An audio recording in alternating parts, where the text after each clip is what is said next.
Quand j'aborde une formation, j'ai tout de suite comme priorité d'en savoir un maximum sur les participants avant la formation Mhm, et même en savoir un maximum aussi sur leur environnement. Donc sur, par exemple, leur manager direct. mhm, Je questionne beaucoup, tu sais, lorsque le commanditaire me contacte pour mettre en place une formation, j'essaie de le rencontrer, ou si c'est que par téléphone ou en visio, mais j'essaie d'avoir un maximum d'informations sur qu'est-ce qui le pousse à mettre en place cette formation. En fait, c'est quoi, tu vois, quelle est la douleur en entreprise qu'on veut soulager, quel est le step qu'on veut passer, quelles difficultés ils rencontrent, quelles sont leurs intentions premières, quoi. En fait, je suis très, très curieux. Donc, si tu veux, pour répondre à ta question, le truc, la priorité pour moi avant de commencer une formation, c'est d'en savoir un maximum. Ici en France, mhm, en B2B, enfin, lorsque je fais des formations auprès des entreprises, on a cette habitude de faire une journée d'immersion. mhm. Donc, soit on l'a fait physiquement, c'est-à-dire on se déplace vraiment sur place et on essaie de rencontrer tous les acteurs. On commence par le commanditaire, sa direction, et ensuite on descend dans l'organigramme et on va jusqu'à rencontrer les prochains participants pour peut-être même parfois les observer en plein travail, tu vois, Mhm, et puis mhm, les interroger. Et ça nous permet déjà de les associer en amont à la formation. mhm. Au Maroc, c'est quelque chose qui se fait peu, l'immersion. Mais moi, c'est quelque chose auquel je crois totalement parce qu'au-delà de tout ce que tu peux récolter comme info, tu vois, Mohsen, l'immersion, déjà, ça te permet de créer un premier contact, de créer déjà le premier rapport avec les participants avant même le début de la formation qui peut avoir lieu, tu vois, 15 jours, 3 semaines après, quoi.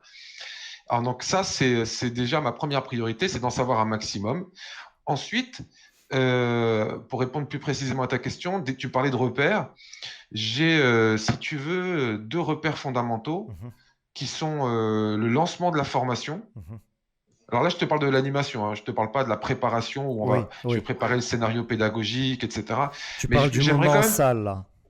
ouais, ouais, en salle, Mhm, mais j'aimerais quand même te parler du moment avant parce que le mhm, moment avant, en fait, ce qui se passe, c'est que tu prépares ton scénario pédagogique et en fait, pour préparer un scénario pédagogique efficace, tu es obligé de faire le film dans ta tête. C'est-à-dire que tu es obligé de dérouler la formation dans ta tête jusqu'à imaginer les séquences, imaginer les participants, les interactions, ce qui va se passer. Et c'est ça qui va te permettre de te dire, tiens, cette séquence, non, elle est trop courte, ou elle va être trop, ou il faudra qu'elle soit plus longue, ou tiens, ce support pédagogique, il ne sera pas adapté parce qu'il va y avoir des complications. En fait, tu es obligé de vivre la formation dans la tête avant même de rentrer dans la salle et de commencer. Et puis après, quand tu rentres dans la salle et que tu commences, j'ai deux moments clés. Le premier moment clé qui est fondamental, c'est le lancement de séance, où tu sais, tu as finalement ce moment où chacun se présente notamment, mais tu as aussi ce moment où tu dois présenter les objectifs de la formation, contextualiser pourquoi cette formation, à quoi elle va vous servir, etc. Mais c'est un moment super important parce que c'est là où tu vas créer, et surtout si tu n'as pas fait d'immersion avant, c'est là où tu vas créer cette première relation avec les participants. Et cette relation-là avec les participants, elle est même plus importante que les contenus que tu vas aborder. mhm, Il y a beaucoup de formateurs, je sais parce que j'anime aussi des formations de formateurs, mhm, et moi-même, quand j'étais en formation de formateur, moi-même, autour de moi, il y avait des stagiaires qui avaient cette difficulté-là. Il y a mhm, beaucoup de formateurs qui s'agrippent au contenu. mhm, Pour eux, le plus important, c'est le contenu, et les participants vont devoir l'absorber d'une manière ou d'une autre, tu sais, un peu comme à l'école.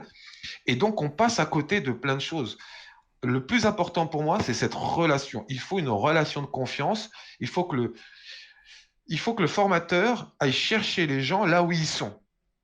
Et si tu fais pas ça, tu pourras pas les emmener d'un point A à un point B, hein, les monter en compétences.